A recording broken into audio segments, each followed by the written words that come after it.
Hello guys, आपका स्वागत है मेरे चैनल पर। आज हम डिस्कस करेंगे क्लासिकल स्क्वायर ऑफ ऑपोजिशन पर। ये बहुत ज़्यादा इंपॉर्टेंट टॉपिक है लॉजिकल रीजनिंग के अंदर। इससे आपको एमसीक्यूज आएंगे थ्योरेटिकल फॉर्म में, तो इसको समझना, इसके थ्योरी को समझना बहुत ही ज़रूरी है। जिन्होंने प्रीवियस वीडियो नहीं देखा है जिसपे मैंने प्रोपोजिशन के पूरे टाइप्स बताए, उनको जाकर ज़रूर देखें, क्योंकि उनका एप्लीकेशन इस थ्योरी को समझने में होगा। तो शुरू करते हैं। सबसे पहला जो है क्लासिकल स्क्वायर ऑफ ऑपोजिशन के अंदर वो है कॉन्ट्राडिक्टरीज। तो कॉन्ट्राडिक्टरीज के अंदर क्या होता है, सब्जेक्ट सेम होता है। ठीक है, जैसे कि एग्जांपल देखो, all diamonds are precious stones. यहाँ पे सब्जेक्ट डायमंड्स है, और दूसरा जो कॉन्ट्राडिक्टरीज है वो है some diamonds are not precious stones. तो सब्जेक्ट सेम हो गया, लेकिन ये कॉन्ट्राडिक्टरी कैसे कर रहा है, यहाँ पे कह रहे हैं कि ऑल डायमंड्स आर प्रीशियस, सारे डायमंड प्रीशियस है, लेकिन हम यहाँ कह रहे हैं सम डायमंड्स आर नॉट प्रीशियस। तो ये एक दूसरे को क्या कर रहे हैं, कॉन्ट्राडिक्ट कर रहे हैं, अपोज कर रहे हैं। तो कॉन्ट्राडिक्टरीज में जो अपोजिशन होता है वो ए और ओ के बीच में होता है। ठीक है, अब ए ओ क्या है, इसको समझने के लिए मैंने आपको पिछली वीडियो में बताया था कि ए टाइप प्रोपोजिशन वैसा प्रोपोजिशन होता है जिसके अंदर हम यूनिवर्सल ट्रूथ की बात करते हैं, यूनिवर्सल पॉजिटिव ट्रूथ। ठीक है, तो पहला वाला जो स्टेटमेंट है all diamonds are precious stones, ये एक यूनिवर्सल पॉजिटिव है। दूसरा जो है इसमें ओ टाइप, ओ टाइप में हम बात करते हैं पर्टिकुलर निगेटिव। ठीक है, पर्टिकुलर निगेटिव। तो जो सेकंड सेंटेंस है सम डायमंड्स और नॉट प्रीशियस, सम आ गया मतलब पर्टिकुलर है, और नॉट आ गया मतलब निगेटिव है। तो जो कॉन्ट्राडिक्टरीज में जो अपोजिशन बनता है वो बनता है ए और ओ के बीच में। एक सेंटेंस होगा यूनिवर्सल पॉजिटिव और दूसरा होगा पर्टिकुलर निगेटिव। उसी प्रकार से दूसरा इसमें एग्जांपल है एक, no diamonds are precious stones. ये नो डायमंड्स जो है वो यूनिवर्सल निगेटिव है, ई मतलब यूनिवर्सल निगेटिव। और दूसरा जो है some diamonds are precious stone, दूसरा है पर्टिकुलर पॉजिटिव। तो कॉन्ट्राडिक्टरीज में हम इसको ऐसे याद रखते हैं कि जो कॉन्ट्राडिक्टरीज बनता है वो बनता है ए का ओ के साथ, ई का आई के साथ। अब इसको याद कैसे रखते हैं, तो आपने वॉवेल पढ़ा है ए ई आई ओ, तो इस वॉवेल को अरेंज कर दो इस डायरेक्शन में एंटी क्लॉकवाइज, ए ई आई ओ। तो जो जिसको अपोजिट पड़ता है वो कॉन्ट्राडिक्टरी कर रहा है। जैसे कि यहाँ पर ए के ऑपोजिट में ओ आ जाएगा और ई के ऑपोजिट में आई, तो आप इसको याद रख सकते हो। अब ए ई आई ओ को आप ज़रूर याद रखो, पिछले वाले वीडियोस को देखो, जहाँ पर मैंने एग्जाम्पल के थ्रू डिटेल में इनको एक्सप्लेन करा है कि ए टाइप प्रोपोजिशन क्या है, ओ टाइप क्या है, ई टाइप क्या है, या फिर आई टाइप क्या है। तो कॉन्ट्राडिक्टरीज के अंदर ये है। अगला आगे बढ़ते हैं, कॉन्ट्ररीज है। ठीक है, इसमें जो प्रेमाइसेस होते हैं यूनिवर्सल क्वांटिटी होती है। जैसे कि यहाँ पे दोनों सेंटेंस है all universal positive, no universal negative. तो कॉन्ट्ररीज बनता है कब, जहाँ पर दो प्रेमाइसेस, प्रेमाइसेस क्या होता है, कोई भी स्टेटमेंट, कोई भी आर्ग्यूमेंट, कुछ भी, वो होता है प्रेमाइसेस। ठीक है, तो यहाँ पर यूनिवर्सल क्वांटिटी की बात करते हैं, एक होता है यूनिवर्सल पॉजिटिव, एक होता है यूनिवर्सल नेगेटिव। मतलब एक जो है वो अफर्म करेगा और दूसरा जो है वो डिनाई करेगा। जैसे कि इस एग्जाम्पल में आप देखो, ऑल मेन आर ऑनेस्ट, तो मैंने क्या बोला, ऑल मेन आर ऑनेस्ट, और दूसरे सेंटेंस में क्या बोल दिया, all men are not honest.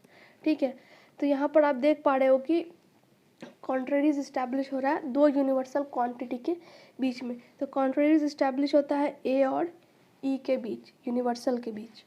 अगला है सब कॉन्ट्ररीज। ठीक है, ये भी दो प्रोपोजिशन के बीच होगा, किसी भी दो आर्ग्यूमेंट के बीच होगा। तो इसमें सब्जेक्ट सेम होता है और प्रेडिकेट भी सेम होता है। जैसे कि आप यहाँ पे एग्जांपल देखो, सम जजेस और लॉयर्स, सब्जेक्ट और प्रेडिकेट दोनों में क्या है, सेम है। इसमें क्वालिटी डिफर करता है। जैसे कि इसमें बोला सम जजेस आर लॉयर्स और दूसरा में बोला सम जजेस आर नॉट लॉयर्स। तो हम इसको एक वेन डायग्राम से कैसे रिप्रेजेंट कर सकते हैं, सम जजेस और लॉयर्स, और दूसरा बनेगा सम जजेस, जिसमें सम थोड़ा सा हिस्सा ये हो गया, आर नॉट लॉयर्स। ठीक है, तो जो सब कॉन्ट्ररीज होता है वो आई और ओ के बीच में होता है। समझ गए आप इसे याद रखो, आई और ओ। अब आई क्या होता है, आई होता है पर्टिकुलर पॉजिटिव, ओ होता है पर्टिकुलर निगेटिव।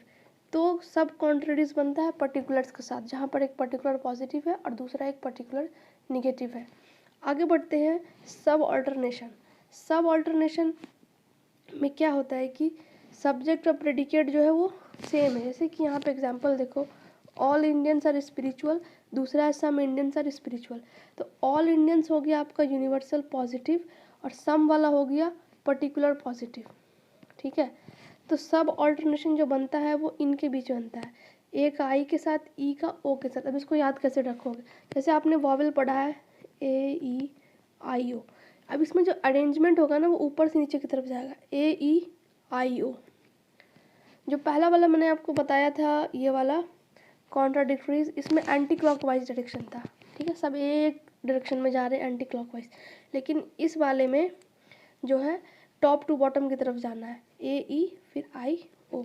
तो A के सामने आ जाएगा I, E के सामने आ जाएगा O। E हो गया यहाँ पर यूनिवर्सल निगेटिव और O हो गया पर्टिकुलर निगेटिव। तो ये होता है सब ऑल्टरनेशन के अंदर। आगे जो है वो है टर्म्स के बारे में, ये मैंने आपको पिछले वीडियोस में बता रखे हैं, मेजर, माइनर और मिडिल, तो आप उनको जाकर देख सकते हो। ये बहुत ही इंपॉर्टेंट है, ये सारे के सारे टर्म्स, इनको याद रखना किस प्रकार से हम आइडेंटिफाई करते हैं। जैसे कि हम यहाँ पर आपको बताते हैं मिडिल टर्म हम कब निकालते हैं, जब दो प्रेमाइसेस जो आपको दिए हुए हैं, कोई भी दो आर्ग्यूमेंट, दो भी स्टेटमेंट आपको दिए हुए, इनमें कॉमन क्या है, यहाँ पर कॉमन है एनिमल, तो एनिमल हो जाएगा आपका मिडिल टर्म, ठीक है। और जो मेजर टर्म और माइनर टर्म निकालते हैं वो हम निकालते हैं कंक्लूजन के ही पार्ट से। जैसे कि जो कैट और वाटर है, एक सब्जेक्ट एक प्रेडिकेट है, जो सब्जेक्ट होता है उसको बोलते हैं हम माइनर और जो प्रेडिकेट होता है हम उसको बोलते हैं मेजर। तो मतलब कंक्लूजन का जो लास्ट में आएगा वो मेजर हो जाएगा और जो पहले आएगा वो माइनर हो जाएगा। तो आप इसे याद रखो, ये बहुत इंपॉर्टेंट है। और इसका जो इंडियन नेम्स है, जैसे कि मिडिल टर्म को इंडियन लॉजिक में बोलते हैं हम पक्षा, सॉरी नॉट पक्षा, इट्स नोन एज, इसको बोलते हैं लिंगा, ठीक है।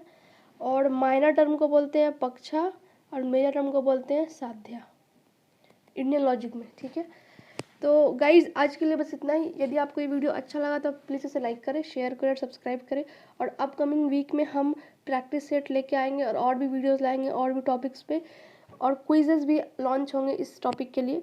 तो अगर आप क्विज़ में पार्टिसिपेट करना चाहते हो तो आप प्लीज़ हमें टेलीग्राम पर ज्वाइन करो या फिर इंस्टाग्राम हैंडल पर फॉलो करो, लिंक आपको डिस्क्रिप्शन बॉक्स में मिल जाएगी।